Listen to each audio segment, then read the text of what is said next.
Injection பண்ணிட்டு அப்புறம் கிளாஸுக்கு வந்துடலான்ட்டு நேராக நடந்து ஹாஸ்பிட்டலுக்கு போயிட்டேன். அங்கே போனால் அங்கே டாக்டரு 11 மணி ஆயிருந்தாங்க. ஆனால் 3 கிளினிக் இருக்குது, தகுந்தாங்க.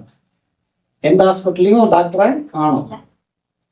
நான் போய் உட்கார்ந்துட்டு இருந்தேன். அப்புறம் அந்த நர்ஸ் பொண்ணுக்கிட்ட நான் கிண்டல் அடிச்சுட்டு இருக்கேன். என்னன்னா, ஏமா ஆளுங்களா கடையில் இருக்குமா, கடைக்கு சாத்தி போக வேண்டியதானே, நான் கம்மன்றீங்களா கிடைக்காதீங்க பேசிட்டே இருந்தாங்க. அப்படியே நான் ஆயிட்டேன், அன்கான்சியஸ் ஆகிட்டேன், எனக்கே தெரியல.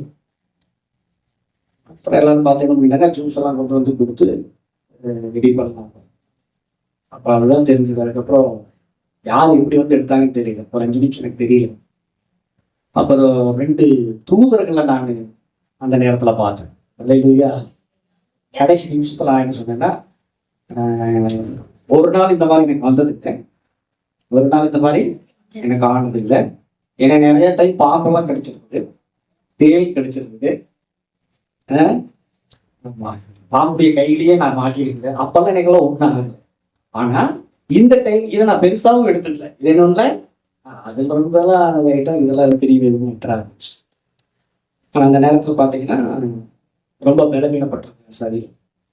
ஏன்னா ஃபுல்லாக அலைஞ்சது, அங்கே இங்கேயும் அலைஞ்சதுனால சரீரம் பலவீனப்பட்டதுனால இந்த பலவீன நேரத்தில் என்ன ஆயிருந்ததுன்னா விஷம் பிளட்ல கலந்துருச்சு.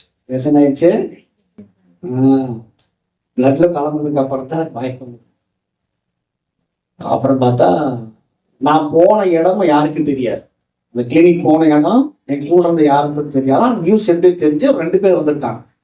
வந்து என்ன பண்ணிட்டாங்கன்னா ஆட்டோவில் தூக்கி போட்டு ஹாஸ்பிட்டலுக்கு கொண்டு போயிருக்காங்க. போனால் நான் வீல் சேரை விட்டு இறங்கி போயிட்டு இருந்தேன். டாக்டர் சொல்றாங்க, வாய்ப்பே இல்லை, நீங்களே 20 நிமிஷம் முன்னாடியே முடிச்சிருக்கணும் அப்படிங்கிறா. இல்லை, அப்புறம் நான் சொன்னேன், இல்லை நான் 120 வருஷம் இருப்பேன். இல்லையா, எத்தனை வருஷம் இருப்பேன்? வசனம் என்ன சொல்லுது, நான் 120 வருஷம் இருப்பேன். என் கூட இருக்கவங்க ரொம்ப அலறாங்க, பயப்படுறாங்க. சார் ஒன்றும் இல்லை, சரியாயிரு, ஒரு டிவி மட்டும் போட்டா போதும், இல்லை கொண்டு போய் இன்னொன்று ஐசியூவாக உங்களை வைக்கணும். அப்போ வந்து சொல்ற மாதிரி கேட்குற மாதிரி இல்லை. அடுத்த உடனே பல்ஸ் தான் இது 20 குறைஞ்சிருச்சு. மினிமம் 70-80 இருக்கணும். 20 வந்தால் கோமாவுக்கு போயிடுவாங்களா? எத்தனை போயிடுவாங்களா? கோமா ஸ்டேஜுக்கு போயிடுவாங்களா? ஆனால் நான் என்ன பண்ணிட்டு இருக்கேன், வீல் சேரை விட்டு நடந்து போய் பெட்ல படுத்துட்டு இருக்கிறேன். கர்த்தர் நல்லவர். ஆமென். எனக்கு ஒரு விசுவாசம் இருக்குது. என்ன விசுவாசம் இருக்குது அப்படின்னா, நான் வந்து அவருடைய வேலையை செஞ்சு முடிக்கிற வரைக்கும் இந்த உசுறு நான் நினைச்சாலும் போக, அவருடைய வேலையை செஞ்சு முடிக்கிற வரைக்கும் நான் விரும்பினாலும் போக. யோனாவை தூக்கி கடலை தூக்கி போட்டாலும் அவன் அழைக்க நிறைவேற்ற வரைக்கும் அவன் சாக மாட்டான். அதனால அறிக்கை நான் செஞ்சேன். அவன் இருக்க போகிற நாட்கள் 120 வருஷம். பவுல் என்ன சொல்றாரு, எல்லாம் உங்களுடைய, என்ன சொல்றாரு, எல்லாம் உங்களுடைய. நீங்க எத்தனை நாள் வாழ்றீங்க அப்படிங்கிறது உங்களை பொறுத்து, நீங்க எடுக்கிற தீர்மானத்தை பொறுத்து, நீங்க விரும்புறதை பொறுத்து இருக்கு. இல்லையா, கொரிந்து சபை பவுல் எழுதுறாரு, மரணமானாலும் ஜீவனானாலும் அது உங்களுடைய,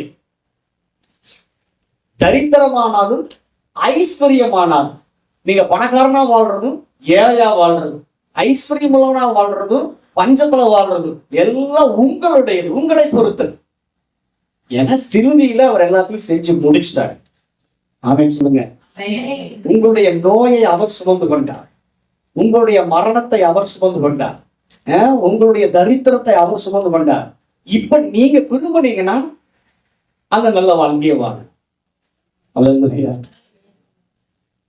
என்ன சொல்றாரு காலேபு, ஜோசுவா 14ஆம் அதிகாரத்துல 6வது வசனத்துல இருந்து நீங்க வாசிச்சீங்கன்னா காலேபு ஒரு வார்த்தை சொல்றாரு. வாசிங்க, ஜோசுவா 14ஆம் அதிகாரம் 6வது வசனத்திலிருந்து காலேபு சொல்ற வசனங்களை கவனிக்கும். இப்ப நாம எதை விரும்புறோமோ அதை நாம் பெற்றுக்கொள்கிறோம். இயேசு 38 வருஷமா பெதஸ்தா குளத்துல பரிசுத்தவனை போய் கேட்டார். என்ன கேட்டாரு? என்னமா கேட்டாரு? நீ சுகமடைய வேண்டும் என்று விரும்புகிறாயா? சுகனுக்கு வேணும் விரும்புறியா? ரொம்ப நாள் இருக்கும்னு விரும்புறியா? அவன் என்னென்னமோ சொல்லிட்டு இருக்கான். விரும்புறியா? விரும்புறேன் அப்படின்னா சுகமடை அப்படின்றார்.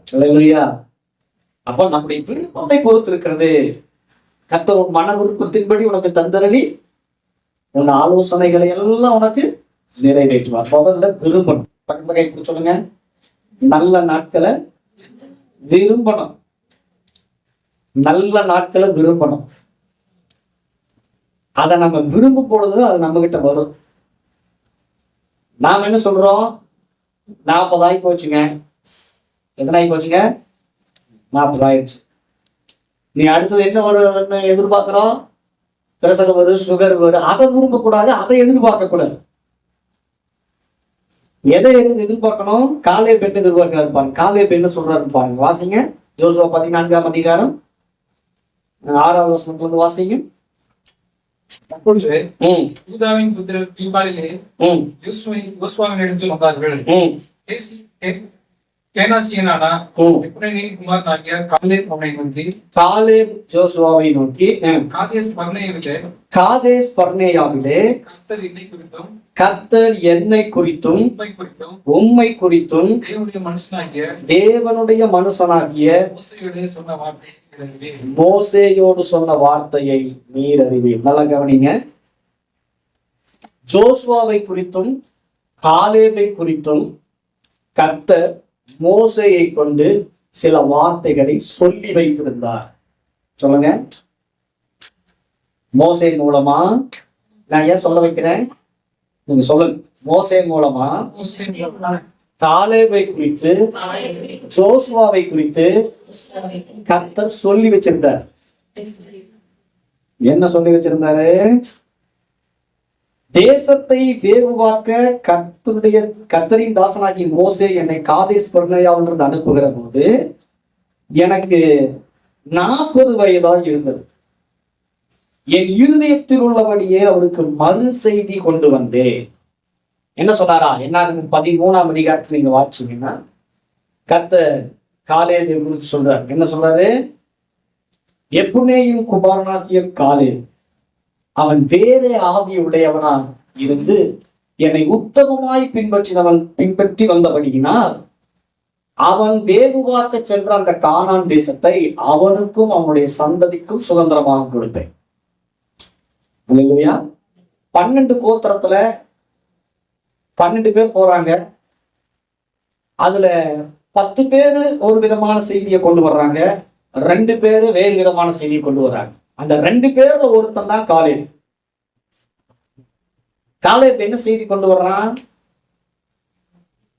தேவன் என்ன சொன்னாரோ அதுக்கு ஒத்து போய் தேவன் சொல்லிட்டாரு, கண்டிப்பா எனக்கு தருவாரு அப்படிங்கிற அந்த விசுவாச செய்தியை கொண்டு வரலாம். சொல்லுங்க. காலேபை குறித்து கர்த்தர் சொல்றது என்ன அப்படின்னா, என் வார்த்தையோட அவன் ஒத்து வந்துட்டான். என் வார்த்தையோடவன் முடியுதோ முடியலையோ 2வது. இன்னும் போய் அவன் கானான சுதந்திரிக்கல, இது வரைக்கும் சுதந்திரிக்கல. ஆனா தேவன் சொன்ன வார்த்தைக்கு அவன் ஒத்து போனான் பாருங்க. கர்த்தர் அவனை கூப்பிட்டாரு. அவன் மலையை முடிக்கல, மணலை கைதா திரிக்கல,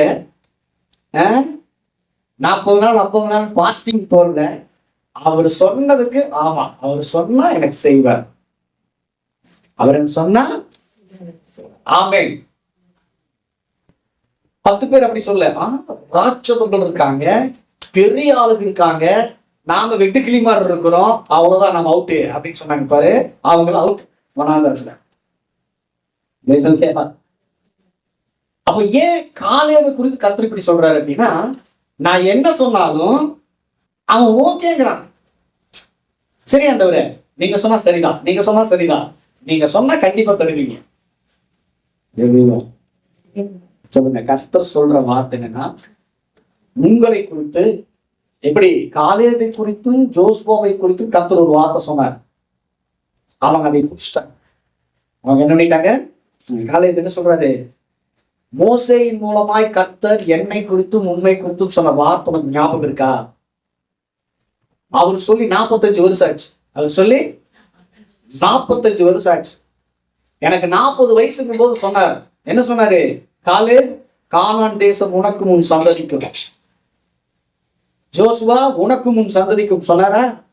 இந்த 45 வயசு இப்போ எனக்கு, அவர் 40 வயசுல சொன்னாரு, இப்ப 45 வயசு தாண்டிடுச்சு. மொத்தமா எனக்கு 85 வயசு ஆயிடுச்சு.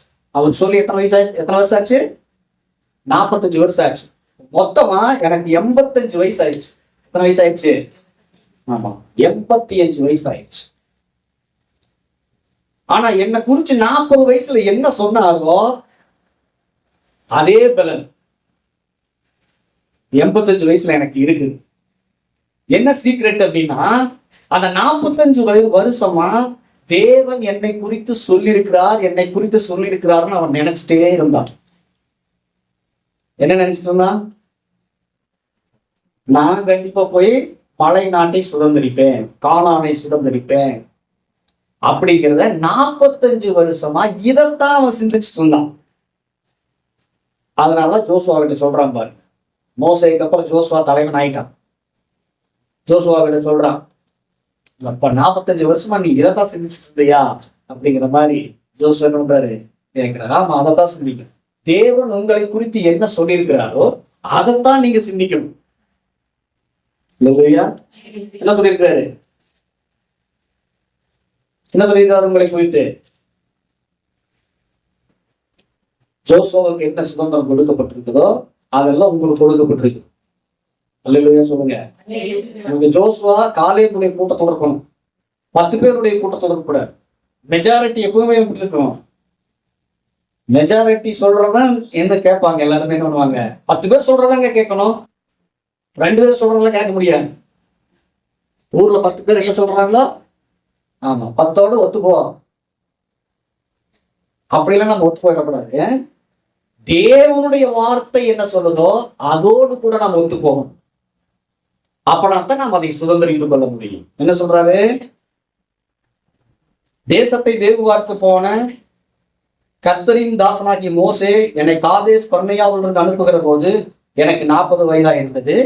என் இருதயத்தில் உள்ளபடியே அவருக்கு மறு செய்தி கொண்டு வந்தேன். ஆனாலும் என்னோடு கூட வந்த என் சகோதரர் ஜனத்தின் இருதயத்தை கரைய பண்ணினார்.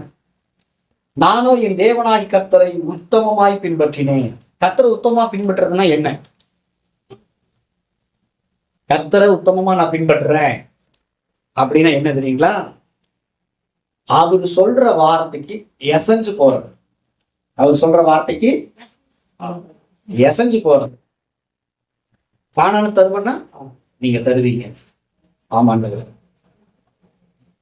ஆனா 10 பேர் அப்படி சொல்லல. அது எப்படி முடியும்? செங்கடலை பிளந்தவரை என்ன பண்ணிட்டாங்க? மறந்துட்டாங்க. வானத்திலிருந்து அப்பத்தை கொண்டு வந்தவரை மறந்துட்டாங்க. எகிப்தின் ராஜாக்களை சங்காரம் பண்ணதை மறந்துட்டாங்க. எல்லாத்தையும் மறந்துட்டேன்னு சொல்றாங்க. அது எப்படி முடியும்ன்றாங்க. ஆனா காலேப் என்ன சொல்றாரு? தேவனால் எல்லாம் கூடும். இதுவரைக்கும் நம்மள என்ன பண்ணிருக்காரு? காப்பாத்தி கொண்டு வந்திருக்கிறாரு. நிச்சயமா என்ன பண்ணுவாரு? அதுக்குள்ள கொண்டு போவார். அந்த ஆசீர்வாதத்துக்குள்ள கொண்டு போவார். அல்லேலூயா சொல்லுங்க. பாருங்க என்ன சொல்றது? அந்நாளிலே மோசே, நீ என் தேவனாய் கர்த்தரை உத்தமமாய் பின்பற்றினபடியால் உன் கால் மிதித்த தேசம் உனக்கும் உன் பிள்ளைகளுக்கும் என்றைக்கும் சுதந்திரமாய் இருக்க கிடந்தது என்று சொல்லி ஆணையிட்டார். இப்போதும் இதோ கர்த்தர் சொன்னபடியே என்னை உயிரோடே காத்தார். அல்லேலூயா. எப்படி காத்தாரா? இஸ்ரவேலர் வனாந்திரத்தில் சஞ்சரிக்கையில் கர்த்தர் அந்த வார்த்தையை மோசேயோடு சொல்லி இப்போது 45 வருஷம் ஆயிடுச்சு. இதோ இன்று நான் 85 வயது உள்ளவனானேன். மோசே என்னை 40 வயசுல அனுப்புகிற நாளில் எனக்கு இருந்த அந்த பலன் இந்த நாள் வரைக்கும் எனக்கு இருக்கிறது. யுத்தத்துக்கு போக்கும் வரத்துமாய் இருக்கிறதுக்கு அப்போது எனக்கு இருந்த பலன் இப்போதும் எனக்கு இருக்கிறது. அல்லேலூயா. அப்ப இந்த பலத்தின் ரகசியம் என்ன அப்படின்னா கர்த்தருடைய வார்த்தை. நம்முடைய பலத்தின் ரகசியம், நம்முடைய கணத்தின் ரகசியம், நம்முடைய வல்லமையின் ரகசியம், நம்முடைய ஐஸ்வர்யத்தின் ரகசியம் என்னன்னா கர்த்தர் உங்களை குறித்து என்ன சொல்லி இருக்கிறார் அதை சிந்திக்கிறதுல இருக்கு. சொல்லுங்க, எதுல இருக்குது? இவன் 45 வருஷமா அதை தான் சிந்திச்சுட்டே இருந்தான். இருதயத்தின் நிறைவு வாய் என்ன பண்ணும்? பேசும். இப்ப பேசுறான் ஜோசுவா கிட்ட. அல்லேலூயா. நம்ம எதை சிந்திக்கிறோமோ அதை கண்டிப்பா பேசுவோம். எதை பேசுறோமோ கண்டிப்பா அது நம்முடைய வாழ்க்கையில் நடக்கும். ஏன்னா தேவன் அப்படித்தான். தேவன் எப்படி? இல்லாதவைகளை இருக்கிறவைகளை போல அழைக்கிற தேவன். ரோமர் 4:17. அப்ப நாம என்ன செய்யணும்? நம்முடைய பலனை எப்படி நாம வாழ வயதுக்கு நம்ம அறிக்கை செஞ்சோம் இல்லையா? என்ன சொல்றாரு யோபு புஸ்தகத்துல 22:33 வாசிங்க. 33:25.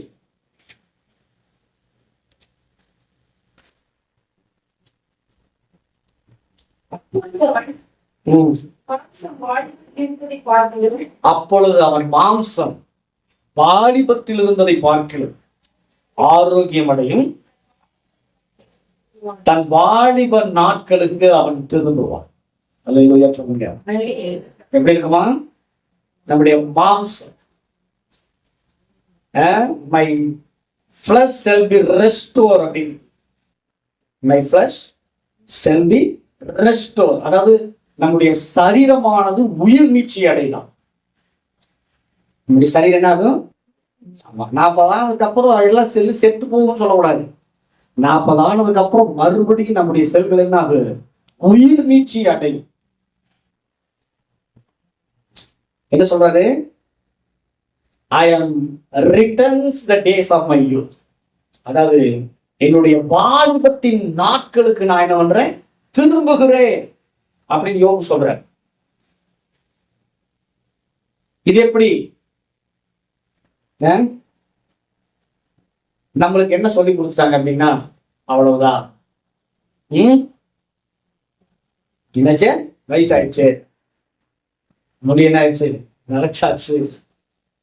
இல்ல, இங்க வசனம் சொல்லுது. காலேபு நமக்கு ரெஃபரன்ஸா இருக்கு. காலேபு என்ன ரகசியம்? இல்லைங்க, அன்னைக்கு சாப்பிட்ட சாப்பாடு பயங்கரமான சாப்பாடு. அப்படியா? அன்னைக்கு சாப்பிட்ட சாப்பாடு பயங்கரமான சாப்பாடு. இன்னைக்கு நாம எல்லாம் பண்ணிட்டு இருக்கிறோம், மருந்தவே சாப்பிட்டு இருக்கிறோம். கிடையாது. மத்திய 4:4 தேவன் சொல்றாரு, மனுஷன் அப்பத்தினால் மாத்திரம் அல்ல, தேவனுடைய வாயிலிருந்து புறப்படுகிற ஒவ்வொரு வார்த்தையினாலும் வாழ்வடைவார். இல்லையா? கர்த்தருடைய வார்த்தை ஒரு நாட்டுல போகுது. சாப்பாடே இல்லாத ஒரு நாட்கள் வரும். அப்ப என்ன பண்ணுவீங்க? எப்படி பலன் அடைச்சுக்கிறது நம்ம சரீரத்தை? கர்த்தருடைய வார்த்தையை வச்சுதான் பலன் அடையும். இல்லையா? ஆமா. வனாந்திரத்துல இந்த 40 வருஷம் அவர்களை சிறுமைப்படுத்தி மனுஷன் 44 மாத்திரம் அல்ல, தேவனுடைய வாயிலிருந்து புறப்படுகிற ஒவ்வொரு வார்த்தையினாலும் பிழைப்பான் என்பதை அவர்களுக்கு கற்பித்துக் கொடுத்தார் 8ஆம் அதிகாரத்துல.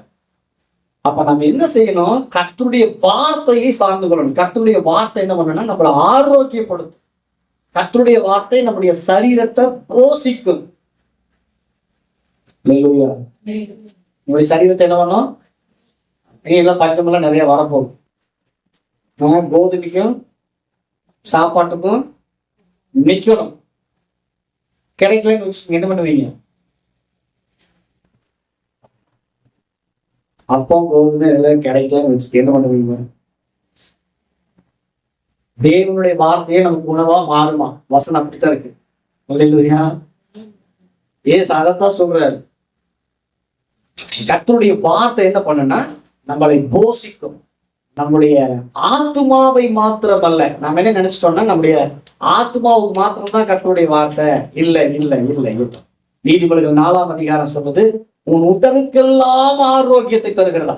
நீதிபதிகள் 4:24-25 உன் உடலுக்கெல்லாம் ஆரோக்கியத்தை கொண்டு வருகிறது. உன் எலும்புகளுக்கெல்லாம் அது நினமுள்ளதா இருக்கு. உன் எலும்பு அது குணமாக்குது. அப்படின்னா அந்த வார்த்தை எலும்புகளுக்குள்ள போகுது, உன் சதைகளுக்குள்ள போகுது, உன் மாம்சத்துக்குள்ள போகுது. ஏன் அப்படி சொல்றேன்னா, ஒரு காலத்துல இந்த வார்த்தை எப்படி இருந்துச்சு? வார்த்தையாத்தான் இருந்துச்சு. அந்த வார்த்தை மாம்சமாய் நம்ம மத்தியிலே வெளிப்பட்டது. அல்லேலூயா. அந்த வார்த்தை என்ன பண்ணுச்சா? யோவான் 1:14 மாம்சமாய் வெளிப்பட்டது. அப்ப வார்த்தை மாம்சமாய் மாறி இருக்கிறது. அப்ப நீங்க சொல்ற வார்த்தை கண்டிப்பா என்ன ஆகும்? தேவனுடைய வார்த்தை உங்களுக்கு உணவா மாறும், உங்களுக்கு பிளனா மாறும். அதனால கர்த்தர் உங்களை குறித்து என்ன சொல்லி இருக்கிறார், அதை என்ன பண்ணணும்னா காலேபை போல எடுத்து பேசணும். அதனால எடுத்து வந்தோம் என்ன பண்ண விசுவாச அறிக்கைகளை நம்ம பேசும். என்ன குறித்து என்ன சொல்லி இருக்கிறார்? காலேப் சொன்னாரு பாருங்க. சொன்ன அடுத்த வசனமே என்ன சொல்லுதுன்னா, அவன் 85 வயதுல மலை நாட்டை எனக்கு தாருங்கிறான். இப்போ எல்லாரும் என்ன பண்ணிட்டாங்க? யோர்தானை கடந்து கானானுக்குள்ள போயிட்டு எல்லாத்தையும் என்ன பண்றாங்க? எல்லா சத்துருக்களையும் அழிச்சு அந்த தேசங்களை பங்கிட போறாரு ஜோசு. அப்ப அங்க அந்த கூட்டத்துல இருந்தவங்க பாத்தீங்கன்னா ரொம்ப வயசானவங்கன்னு சொல்லி யார் இருந்தாங்கன்னா ஜோசுவாவும் காலேபும் தான். அவங்க ஏறக்குறைய 80 வயசுக்கு மேல ஆயிடுச்சு. அவங்களுடைய லிஸ்ட்ல இருந்தவங்க எல்லாருமே வாலிப பசங்க. 20 30 40க்குள்ளதான் இருக்காங்க. 40 வாலிப வயசு. அப்ப அந்த வாலிப வயசுல இருக்கிறவங்க எல்லாரும் என்ன பண்ணிட்டாங்கன்னா அந்த ஏனாக்கியரை கண்டு பயந்துட்டாங்க. ராட்சதர்கள் கோலியாத் மாதிரி பெரிய பெரிய ராட்சதர்கள் ஏனாக்கியர்கள் என்ன பண்ணாங்கன்னா மலை நாட்டில் இருந்தாங்க. இப்ப அவங்களை எல்லாம் பார்த்து இந்த வாலிப பசங்க என்ன பண்ணிட்டாங்க? 2ஆம் தலைமுறை பயந்து நிற்கும் போது காலேப் எந்திரிச்சு நின்று சொல்றாரு. என்ன சொல்றாரு? ஏய், ஒண்ணு நீங்க பயப்பட வேண்டாம். உங்க பலன் எனக்கு இருக்குது. உனக்கு 40, எனக்கு 85. உன்னை விட நான் பலசாலி. எப்படி சொல்றீங்க? இந்த ஏனாக்கியரை இந்த கோலியாத்துக்களை அழிக்கிறதுக்கு தான் நீ பயப்படுற. அந்த மலை நாட்டை எனக்கு தான், நான் ஜெயிக்கிறேங்கிறார். அப்படியே போய் அவர் ஜெயிச்சார் எல்லாத்தையும். பெரிய பெரிய ராட்சதர்களை அவர் அடித்து என்ன பண்ணாரு? அந்த தேசத்தை அவர் சுதந்திரித்தார். அந்த பலனை கர்த்தர் காலேபுக்கு மாத்திரமல்ல உங்கள் ஒவ்வொருவருக்கும் கொடுத்திருக்கிறார். கொலேசையர் 1ஆம் அதிகாரம் 12வது வசனம் சொல்லுவாரு. 11:12 ஒளியில் உள்ள பரிசுத்தவான்களுடைய சுதந்திரத்தில் பங்கடைவதற்கு உங்களை தகுதியுள்ளவர்களாக்கினார். அல்லேலூயா. ஒளியில் உள்ள பரிசுத்தவான் யாரு? காலேப். ஒளியில் உள்ள பரிசுத்தவான் யாரு? மோசே. ஒளியில் உள்ள பரிசுத்தவான் யாரு? ஜோசுவா. இவங்களுடைய சுதந்திரத்தில் உங்களுக்கு பங்கு இருக்குது. பக்கத்துல கை பிடிச்சு சொல்லுங்க. காலேபுடைய பலத்துல சொத்துல உங்களுக்கு பங்கு இருக்குதான். அப்போ காலேபுக்கு ஒண்ணு சொல்லியிருக்காருங்க, எனக்கு இல்லைங்க. தேவனுடைய வாக்குத்தத்தங்கள் எல்லாம் கிறிஸ்து இயேசுவுக்குள் ஆம் என்றும் அவருக்குள் ஆமென் என்றும் இருக்கிறது. அப்ப காலேபுக்கு மாத்திரம் இல்ல, அந்த வாக்குத்தத்த வார்த்தை உங்களுக்கும் தான். அல்லேலூயா. ஜோசுவா கிட்ட சொன்னாரு, நான் மோசேயோடு இருந்தது போல உன்னோடு கூடுதப்பே நான் உன்னை விட்டு விலகுவதும் இல்லை, உன்னை கைவிடுவதும் இல்லை. எங்க சொல்றாரு? ஜோசுவா 1ஆம் அதிகாரம் 5வது வசனத்தை சொல்றாரு. இதே வசனத்தை புதிய ஏற்பாட்டுல எபிரேயர் 13ஆம் அதிகாரத்துல 5லிருந்து 8 வசனங்களை நீங்க வாட்சி பார்த்தீங்கன்னா பவுல் எடுத்து பேசுவார். என்ன சொல்லுவாரு? நீங்க ஒண்ணு கவலைப்பட தேவையில்லை, அவர் உன்னை விட்டு விலகுவதும் இல்லை, உன்னை கைவிடுவதும் இல்லை என்று உங்களுக்கு சொல்லி இருக்கிறாரு. யாருக்கு சொன்னாரு? ஜோசுவாவுக்கு சொன்னாரு. ஆனா பவுல் என்ன சொல்றாரு? நமக்கு சொல்லி இருக்கிறாரு அப்படிங்கிற. அப்போ வாக்கு தத்தங்கள் எல்லாம் யாருடையது? காலேபுக்கு மாத்திரம் சொந்தம் கிடையாது. அந்த பலன் காலேபுக்கு மாத்திரமா இல்ல, எனக்கும் உரியது. இதை நீங்க விரும்பி எடுத்துக்கொள்ளும் பொழுது அது உங்களுக்குள் வேலை செய்யும். இல்லையா? சொல்லுங்க. என்ன சொல்றாரு? ஒளியில் உள்ள பரிசுத்தவான்களுடைய சுதந்திரத்தில் எனக்கு பங்கு உண்டு. சொல்லுங்க. ஒளியில் உள்ள காலேபுடைய சுதந்திரத்தில் சத்தம் வர மாட்டேங்குது. ஒளியில் உள்ள காலேபுடைய சுதந்திரத்தில் எனக்கு பங்கு இருக்கிறது. அப்ப 20 வயசுல என்ன பலன் இருந்ததோ அதே பலன் இப்ப எனக்கு இருக்குது. எனக்கு ரினியூவல் ஆகுது. ஏசாயா 40ஆம் அதிகாரம் 30-31 சொல்றது பாருங்க. கர்த்தருக்கு காத்திருக்கிறவர்களோ, ஆமா, அதுக்கு முன்னாடி இளைஞர்கள் இளைப்படைந்து சோர்ந்து போவார்கள், வாலிபரும் இடறி விழுவார்கள். ஆனால் கர்த்தருக்கு காத்திருக்கிறவர்களோ புது பலன் அடைந்து கழுகுகளைப் போல செட்டைகளை அடித்து எழுப்புவார். அவர் ஓடினாலும் நடந்தாலும் சோர்ந்து போக மாட்டாங்க. ஏன்னா அது கழுகுக்கு ஒத்த அந்த பலன் வந்துவிடும். அப்ப காலேபுக்குள் இருந்த அந்த பலன் கழுகுக்கு ஒத்த பலன். கழுகு என்ன பண்ணும்? கழுகு 40 வயசு ஆயிடுச்சுன்னு சொன்னா அது என்ன பண்ணும்? அதை தன்னை ரினிவல் பண்ணும். என்ன பண்ணும்? ஆமா, அதுக்கு என்ன செய்யும் அப்படின்னா, கண்மலை போய்த்து ஒரு சிகரத்துல போய் உட்கார்ந்து என்ன செய்யும்னா, தன்னுடைய அழகுகளால் என்ன பண்ணா, தன்னுடைய செட்டைகளை எல்லாம் என்ன பண்ணணும்? ஆமா, எல்லாம் ரிமூவ் பண்ணும் பாருங்க. அதனுடைய இறக்கெல்லாம் ரிமூவ் பண்ணி எல்லாம் மொட்டையா இருக்கு. மொட்டை கழுகுன்னு சொல்றாங்கல்ல, எல்லாம் தன்னுடைய இறகுகள் எல்லாத்தையும் பிடிச்சு போட்டு அந்த அழகு கொண்டு போய் என்ன பண்ணுன்னா, பாறையில அடிக்கும்.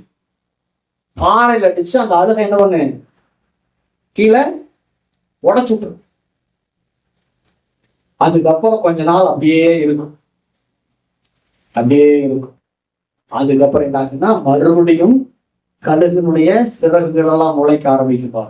அவனுடைய அழகுகள்லாம் முளைக்க ஆரம்பிக்கும். அது வாலிபத்துல எப்படி அதனுடைய சிறகும் அழகும் இருந்ததோ அதே மாதிரி அதனுடைய பலன் மறுபடியும் ரினிவல் ஆகும்.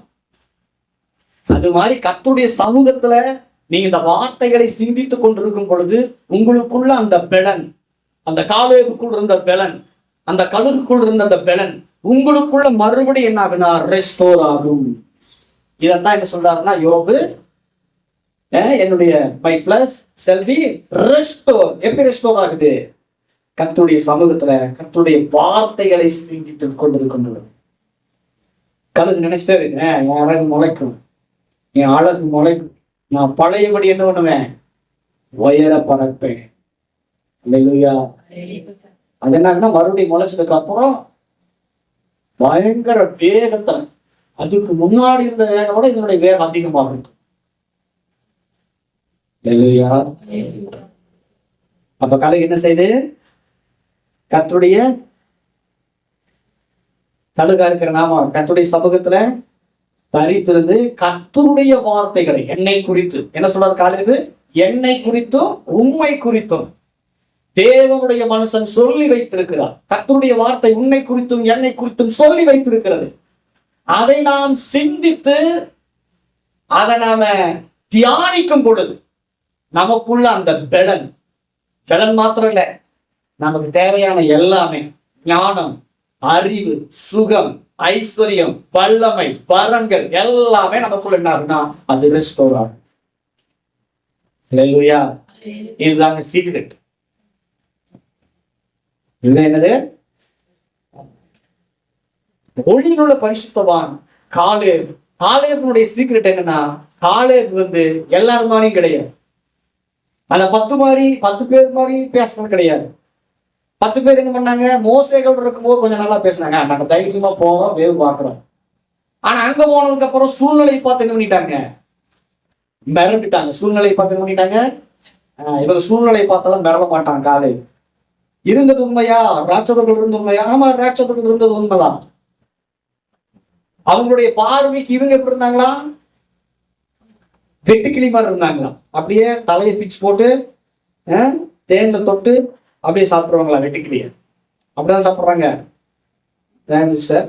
வெட்டுக்கிளி அப்படிதான் தொட்டு சாப்பிடுவாங்க. என்னைய சாப்பிட்டுருவாங்க அப்படின்னாங்க 10 பேர். ஆனா காலேபு சொன்னாரு, நான் அவங்கள சாப்பிட்டுருவேன். ராட்சத சப்பாத்தி அப்படின்னா என்ன சப்பாத்தி? ராட்சதர்களோட அது பெரிய சப்பாத்தி. கர்த்தர் நம்ம கொடுத்த பெரிய சப்பாத்தி, திருப்தியா சாப்பிடலாம். அவங்க சாப்பிட்டா பசி அடைகின்ற, நாம் சாப்பிட்டா திருப்தியா சாப்பிடும். அப்ப இப்படி பார்க்கணும். எப்படி பார்க்கணும்? என்னை குறித்து தேவன் சொல்லி இருக்கிறார். உங்களை குறித்து என்ன சொல்லியிருக்கிறாரு? நாம் கிறிஸ்துவுக்குள் இருக்கிறோம். எங்க இருக்கிறோம்? கிறிஸ்துவுக்குள் இருக்கிறோம். அவருடைய சொத்து பத்துக்கு பங்காளிகளா இருக்கணும். இன்னும் சொல்ல போனா ரோமர் 8:17 கிறிஸ்துவுக்கு உடன் சுதந்திரவாளியா இருக்கும். கிறிஸ்து என்னெல்லாம் இந்த பூமியில செஞ்சாரோ அதெல்லாம் நாம செய்ய முடியும். அல்லேலூயா. ஆமென் சொல்றீங்க.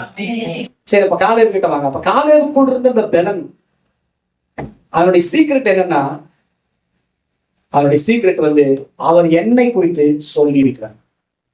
உங்களை குறித்து சொல்லி இருக்கிறாரா? உங்கள் ஒவ்வொருவரை குறித்தும் சொல்லி இருக்கிறார். எபிரேயர் 10ஆம் அதிகாரம் 7ஆம் வசனம். எபிரேயர் 10:7 வாசிங்க. அப்பொழுது நான் தேவனே உமது சித்தத்தின்படி செய்ய இதோ வருகிறேன். புஸ்தக சுருளில் என்னை குறித்து எழுதி இருக்கிறது. சொல்லுங்க, என்னை குறித்து. எப்படி காலேபை குறித்து எழுதி வச்சிருக்குதோ அதே மாதிரி உங்கள் ஒவ்வொருவரை குறித்தும் எழுதி வைத்திருக்கிறது. எத்தனை பேர் விசுவாசிக்கிறீங்க? என்னை பத்தி ஜாதகம் எழுதப்பட்டிருக்குது. இல்லையா? ஜாதகத்துல வெளியே கொண்டு போய் காணக்கூடாது. ஜாதகம் உங்களுக்கு முதல்ல எழுதியாச்சு. ஜாதகம் என்ன ஆயிடுச்சு? ஆமா, ஜாதகத்தை கொண்டு போய் அங்க கொடுக்குறேன்னு சொல்றது, அங்க கொண்டு போய் பொண்ணு கொண்டு போய் அங்க கொடுக்குறேன்னு சொல்றது, அதெல்லாம் வேண்டாம். ஜாதகம் ஏற்கனவே எழுதப்பட்டிருக்கு. எங்க எழுதி வச்சிருக்கிறாரா? ஏசாயா 49ஆம் அதிகாரத்துல வரும். என் உள்ளங்கையில் உன்னைனா, உள்ளங்கையில் என்ன வச்சிருக்கிறாரு சிஸ்டர்? வரைஞ்சு வச்சிருக்கிறது தமிழ் பைபிள். ஒரிஜினல் ஹீப்ருல என்னன்னா, என் உள்ளங்கையில் உன்னை நான் செதுக்கி வச்சிருக்கேன். என்ன வச்சிருக்கிறேன்? சிலுவையில தான் நடந்துச்சு. அதனாலதான் சொன்னாரு, என் கையிலிருந்து ஒருவனும் உங்களை பறித்துக் கொள்ள முடியாது. என் கையிலிருந்து ஒருத்தனும் உன்னை பறிச்சுக்க முடியாது. மரணம் உன்னை பறித்துக் கொள்ள முடியாது. நோய் உன்னை பறித்துக் கொள்ள முடியாது. பேய் உன்னை பறித்துக் கொள்ள முடியாது. வியாதி உன்னை பறித்துக் கொள்ள முடியாது. ஏன்னா என் உள்ளங்கையிலோட நான் வச்சிருக்கிறேன். ஆமா, இதெல்லாம் உன்னை குறிச்சு எழுதி. நான் எங்க இருக்கிறேன் அப்படின்னா, நான் இந்திரா நகர்ல இருக்கிறேன்னு சொல்லக்கூடாது. நான் எங்க இருக்கிறேன்? அவருடைய கண்ணுக்குள்ள இருக்கிறேன். எங்க இருக்கிறேன்? ஆமா, சகரியா தீர்க்கதரிசி புஸ்தகம் 2ஆம் அதிகாரத்துல அவர் உன்னை தொடுகிறவன் அப்படின்னு என்ன சொல்ல வராது? என்ன குண்டு போட்டாலும் என்ன துப்பாக்கி சுட்டாலும் நான் அவர் கண்ணுக்குள் இருக்கிறேன். அல்லேலூயா. எங்க இருக்கிறேன்? எவனாச்சும் அவருடைய கண்ணுக்குள்ள போய் கைய வச்சு உங்களை தூக்குறக்கு எவனாச்சுக்கு தைரியம் இருக்குதா? இங்க அவருக்கு முன்னாடி நிக்கிறதுக்கு யாராச்சும் தைரியம் இருக்குதா? அவர் எப்படிப்பட்டவர்? வானங்களை சாணளவாய் பிரமாணிக்கிறவர், பூமியின் மண்ணை மரக்காலால் அடக்கிறார், சமுத்திரத்தை தன் உள்ளங்கையில பிடிச்சிருக்கிறார், மலையெல்லாம் தராசுல நிறுத்துறாரா. அவ்வளவு பெரிய தெய்வத்துக்கு முன்னாடி நின்று அவரு கண்வெளியை தொடர அளவுக்கு யாராச்சும் தைரியம் இருக்குதா? இருக்காமா? அங்க இருக்கிறீங்க நீங்க. அப்ப நீங்க என்ன சொல்லலாம்? தைரியமா வாதையன் கூடாரத்தை அணுகாதுன்னு சொல்லலாம். பொல்லாப்பு எனக்கு நேரிடாதுன்னு சொல்லலாம். உன்னதமானவருடைய மறைவில் இல்ல, நான் அவருடைய கண்ணுக்குள்ளேயே இருக்கிறேன்னு சொல்லலாம். அல்லேலூயா. இப்படி நீங்க உங்களை குறித்து சொல்லியிருக்கிற வார்த்தைகளை காலேபை போல எடுத்து பேசும் பொழுது அது உங்களுக்கு வேலை செய்ய ஆரம்பிக்கும். அல்லேலூயா. மோசேக் யாருக்கு? மோசேக்கு 120 வயசா. வாசிங்க உபாகம் 34ஆம் அதிகாரம் 7ஆம் வசனம். உபாகம் 34:7. மோசே மரிக்கிற போது 120 வயதா இருந்தான். அவன் கண் இருளடையும் இல்லை, அவன் பலன் குறைவும் இல்லை. கவனிச்சீங்களா? மோசேயுடைய நாட்கள் எத்தனை நாட்களா? ஆதியாகமம் 6ஆம் அதிகாரம் 3ஆவது வசனத்துல கர்த்தர் உங்களுக்கு கொடுத்த வாக்குத்தத்தம் உன்னை குறித்து எழுதிக்குது. பசங்க உன்னை குறித்து, உன் ஆயுசு நாளை குறிச்சு எழுதி இருக்கு. நீங்க ஜோசிகாரங்கிட்ட போயிட்டு நான் எத்தனை நாள் உசுரோட இருப்பேன்னு கேட்காதீங்க. என் ஆயுசு என் ஆயுசு எவ்வளவுங்க, கெட்டியா இருக்குதா குறைவா இருக்குதா அப்படின்னுலாம் கேட்காதீங்க. ஆதியாகமம் 6:3 உங்களை குறித்து தேவன் எழுதி வச்சிருக்கிறார். வாசிங்க ஆதியாகமம் 6:3. சீக்கிரம். அப்பொழுது கர்த்தர், என் ஆவி என்றென்றைக்கும் மனுஷனோட போராடுவதில்லை, அவன் மாம்சம் தானே, அவன் இருக்க போகிற நாட்கள் 120 வருஷம். மோசே எத்தனை வருஷம் இருந்தாரு? அவன் இருக்க போகிற நாட்கள் 120 வருஷம். 120 வருஷத்துல எப்படி இருந்தானா? அவன் கண்ணு டிம் ஆகலையா? கண் அண்ணாகல, டிம் ஆகல. அவனுடைய பலன் குறையவில்லை. அல்லேலூயா. ஒளியில் உள்ள பரிசுத்தவானுடைய சுதந்திரத்துல உனக்கு பங்கு இருக்கு. மோசேயுடைய சுதந்திரத்துல எனக்கு பங்கு இருக்கு. சொல்லணும் நீங்க, மோசேயுடைய சுதந்திரத்துல எனக்கு பங்கு இருக்கு. கொலைசெயர் 1:11 படி ஒளியில் உள்ள பரிசுத்தவானுடைய சுதந்திரத்துல எனக்கு பங்கு இருக்குது. பங்குன்னா சிலருக்கு வந்து புரிய மாட்டேங்குது. அவனுக்கு முடி சொத்து பத்து எல்லாம் உங்களுக்கு தான். மோசே கிட்ட இருக்கிற அத்தனை சொத்தும் உங்களுக்கு தான். மோசே கிட்ட என்ன சொத்து இருக்குதுன்னு கேட்டீங்கன்னா, என் கண்ணு டிம்மாகல பாரு, அந்த சொத்து உனக்கு தான். உன் பலன் குறையவே இல்லை, அந்த சொத்து உனக்கு தான். இதெல்லாம் எப்படி கிடைச்சது? இருளின் அதிகாரத்திலிருந்து விடுதலையாக்கி அவருடைய அன்பின் குமாரனுடைய ராஜ்யத்துக்கு நம்மை உட்படுத்தி விட்டார். கிறிஸ்துவுக்குள்ள கொண்டு வந்துட்டார். அதனால இது எல்லாமே நம்மளுக்கு உரிமை சொத்து. இதெல்லாம் நமக்கு உரியது. இதை நீங்க என்ன பண்ணணும்? உங்களை குறிச்சு எழுதி இருக்குது, என்னை குறிச்சு இப்படிதான் சொன்னாரு அப்படின்னு காலேபு மாதிரி தைரியமா சொல்லணும். சொல்லி அதை நீங்க உரிமை பாராட்டும் போது அது உங்களுக்குள் வேலை செய்யும். இல்லையா? கண் என்னாகல, திம்மாகல, பலன் என்னாகல, குறையில இருந்தது 120 வருஷம். 120 வருஷமும் அவன் கர்த்தருக்கு தீர்க்கதரிசியா இருந்தான். கர்த்தரோடு கூட பழகி அவரோடு கூட சமாதானமா இருந்தான். இதெல்லாம் உங்களை குறித்து எழுதப்பட்ட வார்த்தைகள். அப்படிங்களா? ஜோசியம் அப்படிதான் சொல்லுதா? கர்த்தருடைய வார்த்தை அப்படிதான் சொல்லு. என்னை குறித்து அப்படித்தான் எழுதியிருக்குதுன்னு சொல்றாரு காலை. அப்போ நானு நீ என்ன ஒரு 60 வருஷம் இருப்பேன். நான் நேற்று ஒருத்தர்கிட்ட பேசினேன். இப்பெல்லாம் வந்துங்க 60 தாண்டது ரொம்ப கஷ்டமா இருக்குது. 60 தாண்டது கஷ்டமா இருக்கும். உனக்கு கஷ்டமா இருக்கும், ஆனா எனக்கு கஷ்டமா இருக்காது. இல்லையா? ஏன்னா என்னை குறித்து என்ன இருக்குது? கர்த்தர் இப்படித்தான் சொல்லி இருக்கிறார். மரணம் வருதா சொல்லு, என்னை குறித்து கர்த்தர் இப்படிதான் சொல்லி இருக்கிறார். என்னை தொடர்றது உனக்கு அனுமதி இல்லைன்னு சொல்லு. இல்லையா? அந்த டைம்ல எல்லாருமே பயந்தாங்க. நான் பயப்பட மாட்டேன். அல்லேலூயா. ஏன்னா என்னை குறித்து இப்படித்தான் எழுதி, என்னை குறித்து ஆமா இப்படித்தான் எழுதி இருக்கு. இன்னொன்று நல்லா தெரிஞ்சுக்கங்க, நீங்க எல்லாம் கர்த்தருடைய பொக்கிஷம். பக்கத்துல கை பிடிச்சிடுங்க. பொக்கிஷம். உங்ககிட்ட ஒரு 30 பவுன் நகை இருக்குதுன்னு வச்சுக்கோங்க. எத்தனை பவுனு? அப்படியே ஆகட்டும். 30 பவுன் நகை வச்சிருக்கிறீங்க. அந்த நகையை பாதுகாக்கக்கூடிய வேலை யாருது? ஏமா உங்ககிட்ட ஒரு பர்ஸ் கொடுத்துருக்காரு, அந்த பர்ஸ் பாதுகாக்கிற வேலை யாருது? கர்த்தர் சொல்றாரு, நீ என்னுடைய பொக்கிஷம், இதை பாதுகாக்கிற வேலை யாருது? அவர்கள். யாருது? கர்த்தருடைய. அதுக்காக அவர் என்ன செஞ்சாரா? ஒரு மனுஷன் ஒரு புதையலை கண்டுபிடிச்சானா, பொக்கிஷத்தை கண்டுபிடிச்சானா. அதனால என்ன பண்ணாரா? அந்த பொக்கிஷத்தை எப்படியாவது நம்ம வாங்கிடணுங்கிறதுக்காக தனக்கு உண்டான எல்லாவற்றையும் விற்று அந்த நிலத்தையே வாங்கிட்டானா. அந்த நிலத்தையும் என்ன பண்ணிட்டானா? ஏசு உவமையில சொல்றாரு. அது யாரை குறிச்சு சொல்றாரு? தன்னை குறிச்சுதான் சொல்றாரு. எனக்கு பரலோகம் இருந்தது, தேவாதி தேவனுடைய அந்தஸ்து இருந்துச்சு, அது எல்லாத்தையும் தூக்கி போட்டு நீதான் என்னுடைய பொக்கிஷம் சொல்லி உன்னை வந்து நான் வாங்கி வச்சிருக்கிறேன். அப்படி சும்மா எல்லாம் என்ன பண்ண முடியாது, விட்டுற முடியாது, பிசாசுகிட்ட கொடுத்துட முடியாது, என்கிட்ட இருந்து யாரும் உன்னை களவாட முடியாதுன்னு சொல்றாரு கர்த்தர். அல்லேலூயா. அல்லேலூயா. அப்ப நீங்க அவருடைய பொக்கிஷம். நீங்க அவருடைய கண்ணுக்குள் இருக்கிறீங்க, நீங்க அவருடைய கரத்தில் இருக்கிறீங்க. உங்க ஆயுசு நாட்கள் நிச்சயம் பெருகும், உங்கள் பலன் பெருகும், உங்களுடைய ஐஸ்வர்யங்கள் பெருகும். அல்லேலூயா சொல்லுங்க. பலன் மட்டும்தானா? ஐஸ்வர்யம் பலன் மட்டும்தானா? சுகம் மட்டும்தானா? ஆயுசு நாட்கள் மட்டும்தானா? இந்த உலகத்துல வாழ்றதுக்கு ஐஸ்வர்யங்கள் வேணும். என்ன வேணும்? யோபு சொல்றாரு பாருங்க, யோபு 33ஆம் அதிகாரம். அது மாத்திரம் கிடைக்காதான். அவர் ஓடுறோம்னா யோபு 22:21. 120 வருஷம் இருக்கிறா. எதுக்கு இருக்கிறோம்?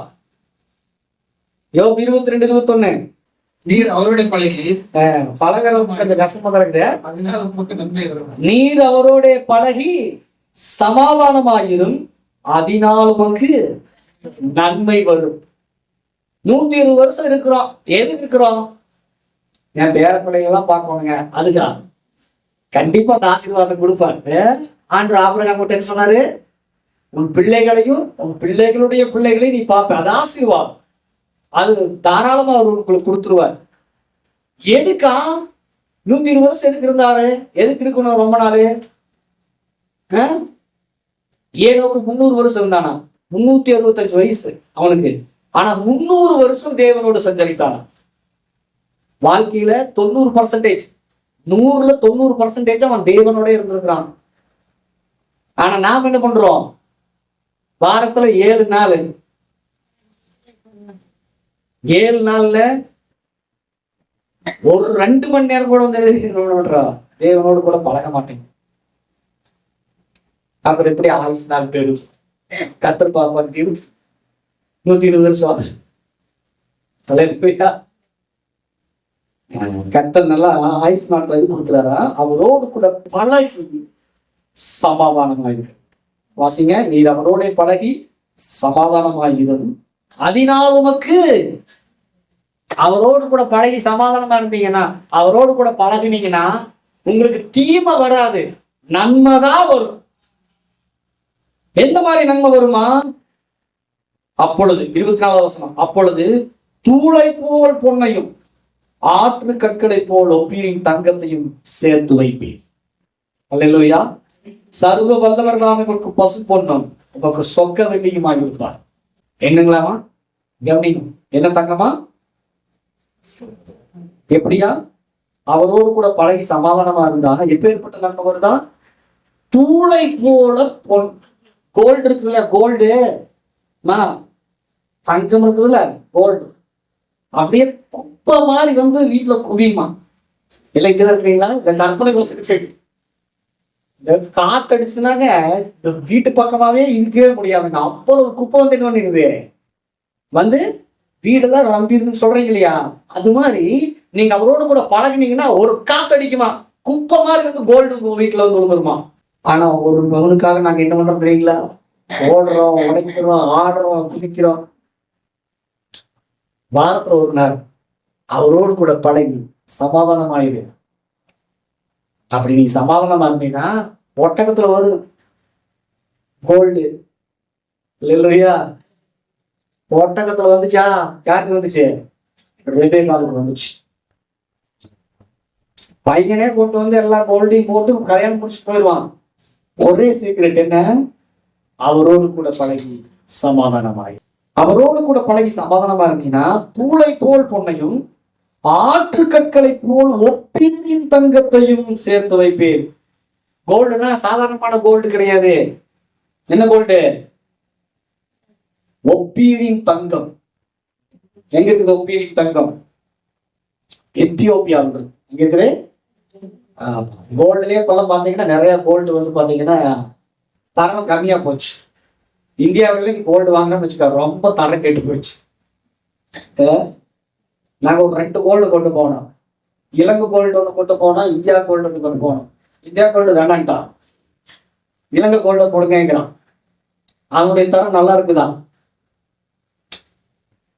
ஆண்டருக்கு சொல்றது ஒப்பீரின் தங்கத்தை அவர் உனக்கு தருவார். என்ன கோல்டு? 916 கேரட். அதை விட சொக்க வெள்ளியா, சொக்க வெள்ளி பசும் பொன். என்னது பசும் பொண்ணுன்னா நாம என்ன பண்ணிட்டோம்? 5 வகையான பொண்ணு கொண்டு வச்சு சேர்த்தி அதுல வெள்ளி அதை என்ன கழிப்பு எல்லாம் சேர்த்துக்கிறத பசு பொண்ணு நாம வச்சிருக்கிறோம். அது கிடையாது. இங்க சொல்லப்பட்டிருக்கு சுத்தமான கோல்டு. அதுல கலப்படமே கிடையாது. கலப்படம் இல்லாத சுத்த கோல்ட கர்த்தர் உனக்கு கொண்டு வந்து குவிப்பார். வசனம் அப்படியே இருக்கு பாருங்க. அப்பொழுது தூளை போல் பொன்னையும் ஆற்று கற்களை போல ஒப்பீரின் தங்கத்தையும் சேர்த்து வைப்பீர். சேவிங்ஸ் ஆகும். என்னாகும்? சேவிங்கே பண்ண முடியறதில்லை, டெபாசிட்டே பண்ண முடிய மாட்டேங்குது, எல்லாம் செலவாகி போயிடுது. காரணம் என்னன்னா நீங்க அவரோடு கூட பழகி பழகிறதுக்கு டைம் வேணும்ன்றது இல்லை. தங்கத்தோட பழகினா தங்கம் ஆயிடலாம். தங்கத்தோட பழகினா நம்ம யாரோட பழகிறோமோ அவங்களுக்கு உரியது நமக்கு வந்துடும். அப்படித்தானே வசனம் இருக்குது, அப்படித்தாமா இருக்கு. அப்போ நீங்க தேவனோடு கூட பழகினீங்கன்னா தேவன் சொல்றாரு, வெள்ளியும் என்னுடையது, பொன்னும் என்னுடையது, இதெல்லாத்தையும் நான் தான் படைச்சேங்கிறார். அவரோடு கூட நீங்க பழகி அவரை நீங்கள் அறியும் பொழுது அவருக்குரிய இதெல்லாம் ஆட்டோமேட்டிக்கா உங்களோட வந்து ஒட்டி. அப்ப எதுக்கு 120 சொல்லுவாங்க? அவரோடு கூட பழகி சமாதானமா இந்த பூமியில வாழும், அவருடைய விருப்பத்தை இந்த பூமியில செய்யணும். அதுக்காகத்தான் ஆயுசு நாட்கள். எதுக்காக ஆயுசு நாட்கள்? எதுக்காக பலத்தையும் சுகத்தையும் கேட்கிறோம்? அவருக்கு நாம் ஒண்ணு செய்யணும் இந்த பூமியில. அதுக்காகத்தான் இங்க இந்த பூமி கொண்டு வந்திருக்கிறார். அப்ப அதை நாங்க நல்லபடியா செஞ்சு முடிக்கணும்னு சொன்னா இதெல்லாம் நமக்கு கொடுக்கப்பட்டிருக்கிறத எடுத்து நாம கிளைம் பண்ணணும். இருக்கீங்களா? இருக்கிறவங்களா? ஆமென் சொல்லுங்க. அப்ப என்ன பார்த்துட்டீங்க? நம்முடைய ஆயுசு நாட்கள் 120 வருஷம். அல்லேலூயா. எல்லாம் எழுந்துருங்க, எல்லாம் எழுத்துருங்க, எல்லாம் எழுந்து நிற்போம். இப்ப யாரெல்லாம் வாஞ்சியா தாகமா நான் 120 வருஷம் வாழணும் அப்படின்னு நினைக்கிறவங்க, உங்களை குறித்து எழுதிக்குதுங்கிறாரு கர்த்தர். உங்களை குறித்து எழுதியிருக்குதுங்கிறாரு. அந்த 120 வருஷம் ஆகாது, பலம் குறைகிறது. நீங்க தேவ சித்தத்தை செய்வீங்க, உங்க பிள்ளைகளுடைய பிள்ளைகளுடைய பிள்ளைகளுடைய பிள்ளைகளை பார்ப்பீங்க. அது ஒரு ஆசீர்வாதம். அது ஆபிரகாமுக்கு உண்டான ஆசீர்வாதம். இதெல்லாம் நாம என்ன பண்ணணும்னா சுதந்திரித்துக் கொள்ளும். ஆமென் சொல்லுங்க. எல்லா கண்களை மூடுவோம். கர்த்தருடைய பலன். காலேபு சொல்றாரு, 40 வயதுல என்ன பலன் இருந்துச்சோ அதே பலன் எனக்கு 85 வயசுலயும் இருக்குது. யோபு புஸ்தகத்துல என் வாலிபத்தின் நாட்களுக்கு நான் திரும்புகிறேன், என்னுடைய ஃபிளஷ் வந்து ரெஸ்டோர் ஆகுதுங்க. My flush shall be restore, it becomes to more tender child. அதாவது ஒரு குழந்தையின் மாம்சத்தை போல என்னுடைய மாம்சம் மாறுகிறது. நாகமானுங்கிற ஒரு குஷ்டரோகி இருந்தான். அவனுடைய சரீரம் முழுவதும் குஷ்டம். அவன் எங்க போய் அது சரியாகும். எலிசாங்கிற ஒரு தீர்க்கதரிசியின் இடத்துல வர்றான். எலிசா ஒரு வார்த்தையை அவனுக்கு அனுப்புகிறான், நீ யோர்தானிலே 7 தடவை முடி என்று உன்னுடைய மாம்சம் சுத்தமாயிரும். கர்த்தருடைய வார்த்தை சொல்றது, அவன் எலிசாவின் வார்த்தையின்படியே, தேவனுடைய மனுஷனாயிருக்கிற எலிசாவின் வார்த்தையின்படியே அவன் யோர்தானில் 7 தடவை முழுகி எழுந்திருந்த போது ஒரு சிறு பிள்ளையின் மாம்சத்தை போல அவனுடைய மாம்சம் மாறினது. எனக்கு அருமையான தேவனுடைய பிள்ளைகள், கர்த்தருடைய வார்த்தையின்படியே நீங்கள் இதை சிந்திப்பீர்களானால், இதை நீங்கள் சொல்லுவீர்களானால் ஒரு குழந்தையின் மாம்சத்தை போல உங்களுடைய மாம்சமும் மாறும். எலியாவின் வார்த்தையின்படியே என்னையும் மாவும் குறையவில்லை. கர்த்தருடைய வார்த்தை உங்களை குறித்து இப்படித்தான் சொல்லி இருக்கிறது. என்னை குறித்து இப்படித்தான் தேவனுடைய வார்த்தை சொல்லி இருக்கிறது. என் பலன் குறையாது, சுகம் குறையாது, ஆரோக்கியம் குறையவே குறையாது, அப்பமும் மாப்பு செய்கிற தொட்டியும் குறையாது. ஆமென் சொல்லுங்க. குறையாது, ஐஸ்வர்யம் குறையாது, அவைகள் எல்லாம் பெருகும், அவைகள் எல்லாம் பெருகும். கர்த்தருடைய பலன் உங்களுக்குள் பெருகும், கர்த்தருடைய ஜீவன் உங்களுக்குள் பெருகும். உங்களுடைய ஆயுசு நாட்கள் எல்லாம் 120 வருஷமாவே உங்கள் கண் பலனடையும், சரீரம் பலனடையும், உங்களுக்கு ஆரோக்கியம் உண்டாகும், பாதுகாப்பு உண்டாகும், ஜீவன் உண்டாகும். நான் ஜீவனை பேசுகிறேன், ஆரோக்கியத்தை பேசுகிறேன், பலத்தை பேசுகிறேன். கர்த்தருடைய கரத்துக்குள் நான் பிள்ளைகளுக்கு தேங்க்யூ ஹோலி ஸ்பிரிட். நம்முடைய பலம் உண்மையிலே பலன் கொள்ளுகிற மனுஷன் பாக்கியவன். பலன் கொள்ளுகிற மனுஷன் பாக்கியம். சரீரத்தில் இருக்கிற எல்லா பலவீனங்களும் இப்பொழுது மாறுகிறது, சுகவீனங்கள் மாறுகிறது. எல்லா சுகவீனங்களும் ஒரு ஆமென் சொல்லுங்க, சத்தமாமே சொல்லுங்க. உங்களுடைய பலவீனங்கள் எல்லாம் மாறுது, சுகவீனங்கள் மாறுது, தரித்திரங்கள் மாறுகிறது, இல்லாமைகள் மாறுகிறது. உங்களை குறித்து தேவன் சொல்லி இருக்கிற வார்த்தை, நீங்கள் கழுகுகளை போல செட்டைகளை அடித்து எழுப்புவீர்கள். கழுகு கொத்த பலன், காண்டாமிருகத்து கொத்த பலனை கர்த்தர் உங்களுக்குள் ரினிவல் பண்ணுகிறார். அந்த ரெஸ்டோரர் இயேசுவின் நாமத்தினால், இயேசு கிறிஸ்துவின் நாமத்தினால் வந்த ஒவ்வொரு பிள்ளைகள் மீது உடைய கரம் இருப்பதா நீங்கள் ஆசீர்வதிக்கப்பட்டது. பெரிய காரியங்களை செய்து மேலும் பலப்படுவேன். கர்த்தர் உங்களை ஆசீர்வதிப்பார்.